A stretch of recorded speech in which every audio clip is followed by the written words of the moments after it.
Story time on how I caught my ex cheating on me while having sex with a coworker in my car. Let me preface this. This was years ago. All right. I am 39 as of today. Today is actually my birthday. This happened when I was like 24 years old. Mind you though, I was married to this woman. We had only been married for a few months. I was 24 at this time. She was 21. So we get married. We have our first child. We're living together. Life is amazing. I got a good job. I just got a brand new car. She was in college at the time. Everything was just going smooth. But she wanted a job as well. I get it, to have extra money. So she started working at a restaurant as a server. She worked all types of shifts, day shifts, night shifts, because she went to college online. So her schedule was pretty flexible. I only worked Thursday, Friday, Saturday, and Sunday on my job. So I would watch our child while she was at work most of the time. She was a pretty easy person to kind of keep up with. She always called me on her breaks. She always called me when she got off work. If anything changed with her schedule, she would let me know. So, like I said, her patterns were always pretty normal. We have no issues in our relationship. I mean, like, this was my best friend. See nothing going on.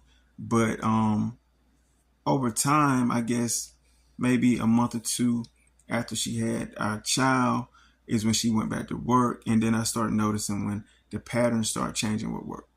All of a sudden now she's always working a double shift. All of a sudden now she's getting off later than normal, or she's got to take somebody home from work. Things just weren't the same. But I never thought about it. I never looked at it as anything crazy because I trusted her. Okay, so one particular night she gets off about 8 o'clock, but she calls me. She says, "Hey, have to take somebody home when they finish their shift, and they stay a good ways away. So I gotta wait till they get off, which they don't get off to 10. It was 8 o'clock then. They don't get off to 10. I have to take them home. So I might get home around 11, 11:30. Now, mind you, I'm thinking, out of all of the people that can take her home, why do you have to stay there and take this girl home? And you're off now. You're going to wait 2 hours. Even if you wanted to take her home, why not come home and wait till she's off and go back and take her?" But I didn't question it. I said, "Okay, I'll talk to you later. I'm home with our son playing the game." You know, our son at this time is probably like, I don't know, 6 months old. Well, 11 o'clock comes, 11:30 comes, 12 o'clock comes. My wife still isn't home. I'm calling her cell phone and it's going straight to voicemail. So me, I don't go to thinking you're cheating. I'm going to think something happened to you. You were in a car accident. You know, you got hurt somewhere. Something happened. I'm not thinking about cheating at all. I call her mom like, "Hey, have you heard from her?" Because she got off hours ago. She's still not home. It's almost 1 o'clock now. She says, "No, I haven't heard from her." I called the police department then to find out if there were any accidents in the area.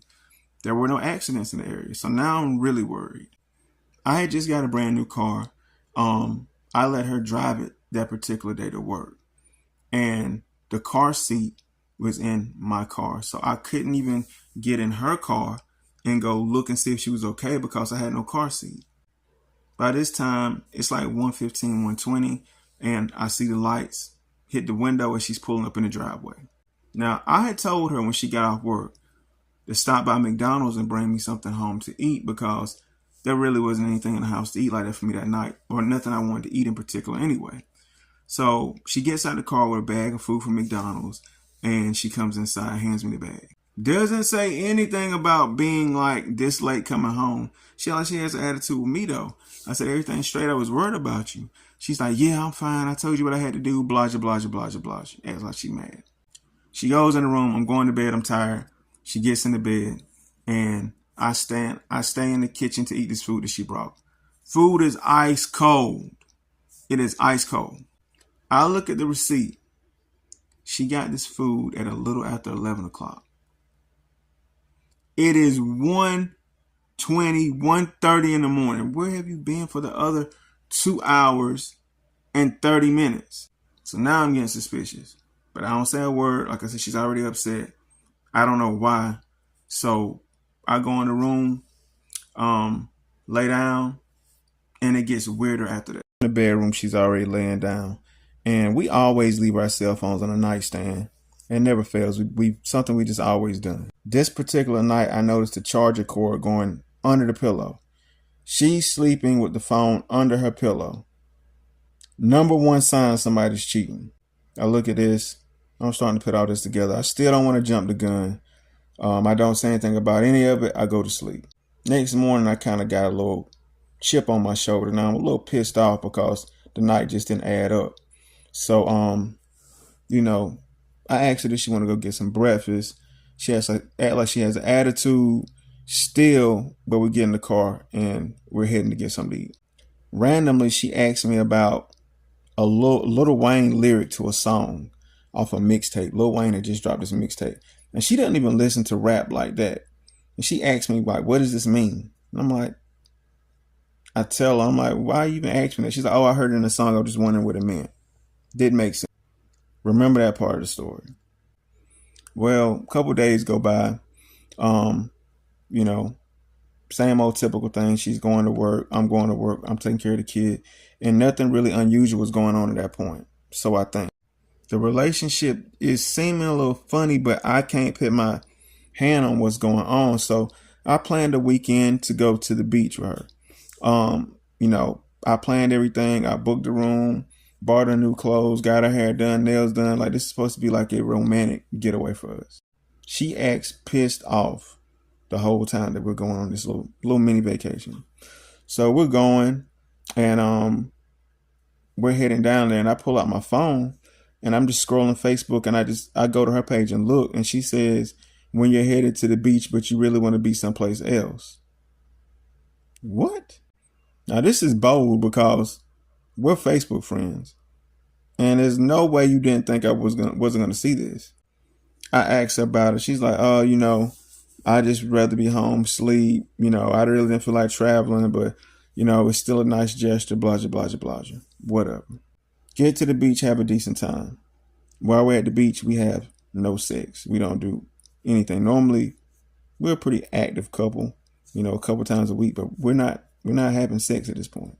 And I'm like, at the beach, I got this condo, candles lit, wine, all this. We done went out to eat, and you still not in the mood? Okay. So we're coming back on a Sunday. I'm thinking, okay, I'm gonna get home. I'm gonna cook steak, shrimp. You know, I'm gonna lay it out for a baked potato. You know, get some more wine. I'm gonna make my move at the house again. I bought her some new lingerie. I'm gonna make this Sunday really well since the beach didn't work. So we get home. I prepare the food, and me and her talking. It's kind of going okay. And I tell her, I say, I got something for you in the bedroom. Go look and see. After we ate, I already had the lingerie laid on the bed with like a little note. She goes in there, and I'm looking through the crack, and she grabs the lingerie and she rolls her eyes. She don't know I'm looking, and she's shaking her head like, I don't want to do this. She comes out with the lingerie on, but again, I didn't see this, so now I'm kind of thrown off. But I try to get into it. I'm kissing her, I'm touching her, and I'm not budging. I'm not getting up for attention at this point because I know you really don't want to do this. So at that point, I lose it. Like, I'm fussing, I'm snapping, like, you know, what's going on with you? I've been putting in so much effort. You've been so suspicious over the last couple of days. Like, what is it? She's denying it, saying just stress, being a new mom and all this other stuff. It's still bad. But she's like, she think we need to take a break because she doesn't want to take it out on me and all this other crazy stuff. That's not what I want to do, but I'm like, if you don't want me here, I'm not going to be here. Fine.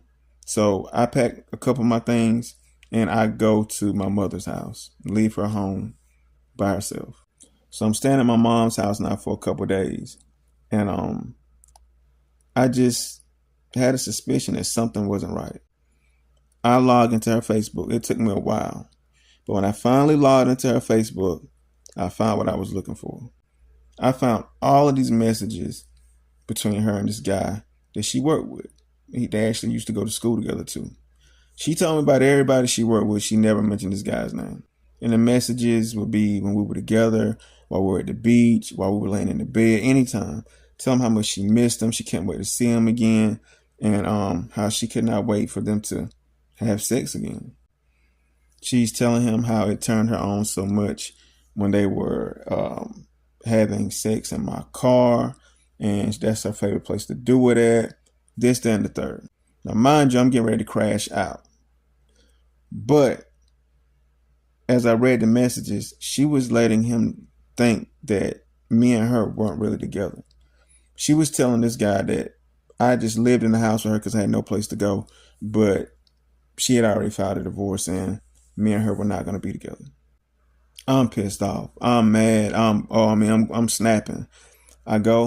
I pick up the phone, I call her and I say, "Who's such and such?" She froze. I said, "Who's such and such?" He doesn't know who he is. So at that point, I start reading all the messages to her.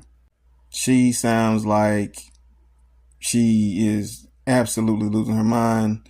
She doesn't know how I know these things, and she hangs up the phone on me. I'm looking at the messages on the screen. They start slowly disappearing. She was deleting the messages. My dumb ass should have screenshotted everything first, but I didn't. So I didn't get a chance to keep all the messages for when we were going through the divorce, but I had enough. At this point, I go to his page, and you remember when I said she asked him about the Lil Wayne song lyrics, right, in part 2? Those same lyrics on his page. And it was a sexual quote or something about having sex with a girl, and it was on his page. And she had the nerve to ask me about it, what it meant. Mind you, his whole timeline, or his whole page, basically, he's putting subliminal messages up about them having sex the whole time. So I'm trying to go back to my house. I'm ready to go and crash out. But my mother would not let me leave the home, and thank God she didn't, because I might be in prison to this day, the way I was feeling right then. That point, we split up. I'm not hearing from her. She's not hearing from me. But I'm really hurt. And honestly, I still wanted to make the marriage work. We'd only been married for like 7-8 months at this point. And mind you, we have a son. We have a son as well. That's a little baby. So I'm like, okay, I want to make this work. You got to quit this job. We got to move to another city, like, cause I'm embarrassed or something. Like, we got to figure this out. So I go to her and I tell her all this, like, look, I decided I want to stay with you still, but you have to quit this job. We're finna move. You know, I'm just letting you know that I'm going to give you another chance. I thought that's how it worked. The person that got cheated on is the person that decides if they want to be with the other person or not. But this girl tells me, well, I don't think I want to be with you anymore. I think I want to be with him. What? Now, mind you, she worked at a restaurant. This guy's a busboy, cleaning off tables, making $4 an hour. I worked in a warehouse, making close to 6 figures a year. Put you in a house, got you a car, taking care of you, helping you go through school, and you're finna leave me for somebody who makes $4 an hour. I'm flipping out. Okay, whatever. I let it go though. This way it gets even more disrespectful. I'm at one of my homeboy houses, and he sold weed. So I'm just over there. I personally don't smoke weed, but he sold weed. And I'm sitting there. We're just talking. And he tells me, he said, "Hey man," he's like, you and your wife not together no more?" I tell him, "Nah, you know what happened, whatever." He said, "Man, I'm gonna be honest with you." He said, "I pretty sure she came by here last night." That didn't make any sense to me, because she doesn't smoke weed or anything. She doesn't smoke or anything like that. So it didn't make any sense to me. So I thought. It's like, yeah, she brought this guy over here to buy some weed from me, and I noticed your son in the back seat. So not only are you cheating on me, not only do you leave me for this guy, but you're taking this dude to buy drugs with my son in the back seat from my friend. He was like, she looked like she seen a ghost when she seen me. He was like, but I just wanted to let you know. Cool. I immediately tell her right then, do not have my son around this dude. Don't have my son around this guy at all. So a week or two goes by, and we're to the point now where I'm still staying with my mom, and she's giving me my son on the weekends, and we're exchanging them back on Sundays. One Sunday afternoon, I take him back. I leave. I turned around to go get some gas, and I passed her on the highway. Well, it looked like she had somebody in the car, so I got behind her. She pulls into a gas station, and guess who hops out? The guy that she's cheating on me with. And guess who's in the back seat? My son. At this point, I finally lose my shit. I beat that dude to the point that I thought my hand was broke. I wasn't showing no mercy. Then after I did that, I reached in the back of her car and unbuckled my son's car seat and took him. She's calling the police. I don't give a fuck. You're not going to have my son around this guy. Police call me and they tell me, look, there's nothing we really can do. It's not kidnapping because you and her are married and you both are custodial parents. I know I'm not going to keep my son forever, but I just want her to know I'm not playing. So I kept my son there for a few days before I finally returned him. Long story short, they did end up being together. And they did end up getting engaged. But guess what? She cheated on him too. Fast forward years later, she's single, 3 kids, 3 different baby daddies, and saying that she wished that she would have never got a divorce.